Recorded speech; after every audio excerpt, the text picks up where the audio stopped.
জহিরুল ইসলাম ভাই, আমরা দেখছি যে আহ, অনেক দীর্ঘ সময় যাবত তাকে অত্যাচারের মাধ্যমে তার মৃত্যু নিশ্চিত করে এবং পরবর্তীতে তাকে হসপিটালাইজ করা হয়, তখন তাকে কর্তব্যরত চিকিৎসক তোফাজ্জল হোসেনকে মৃত ঘোষণা করেন। এই পরিপ্রেক্ষিতে যে আপনারা দেখতে পাচ্ছি যে বিশ্ববিদ্যালয়ের প্রশাসন একদম নীরব নিশ্চুপ রয়েছে।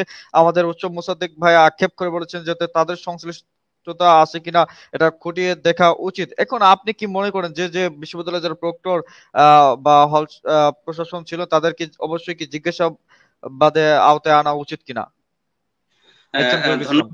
ধন্যবাদ জনাব আব্দুর রহমান মোল্লা সাহেব। আমি শুরুতেই আমাদের উৎসব মুসাদ্দেক ভাইয়ের যে কথাগুলো বললেন, আমি এ ব্যাপারে একটু মানে সংযোজন করি। সেটা হচ্ছে, আমি কিন্তু ওনার বক্তব্যের সাথে দ্বিমত পোষণ করিনি, বরং তাদের সংশ্লিষ্টতা যদি পাওয়া যায়, যেমন বিশ্ববিদ্যালয়ের যে প্রক্টর সাইফুদ্দিন সাহেব, অধ্যাপক সাইফুদ্দিন সাহেব, ওনাকে তো অবশ্যই জিজ্ঞাসাবাদের আওতায় আনতে হবে, মানে কোনো সন্দেহ নাই। তারা একটা দায়িত্বশীল পর্যায়ে অবস্থান করতেছেন। বিশ্ববিদ্যালয়ের একটা পবিত্র আমানত তাদের উপরে আছে। সেই আমানতের জায়গা থেকে তারা খেয়ানত করেছেন কিনা, অর্থাৎ তাদের দায়িত্ব যথাযথভাবে পালন করেছেন কিনা, বা দায়িত্ব পালনে তাদের কোনো গাফিলতি আছে কিনা, এটা যদি থাকে তাদেরকে অবশ্যই বিচারের আওতা আনতে হবে।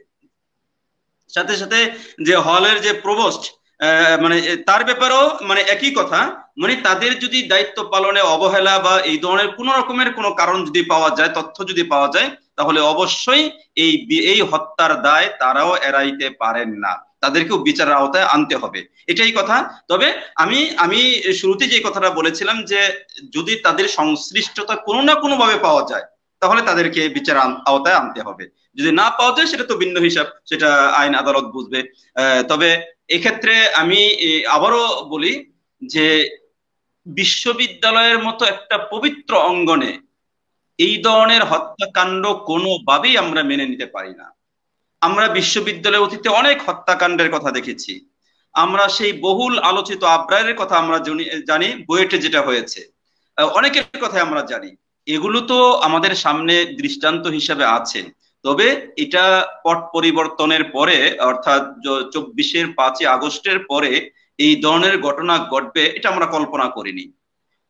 এই জন্য মানে সংশ্লিষ্ট যারাই থাকবে, যদি বিসিও যদি তার দায়িত্ব পালনে যদি অবহেলা থাকে ন্যূনতম, তাহলে তাকেও বিচারের আওতায় আনতে হবে, এটা হচ্ছে আমার দাবি। এবং সচেতন সকল মানুষই এই দাবির সাথে একমত পোষণ করবেন। জি, ধন্যবাদ। জি, ধন্যবাদ আপনাকে।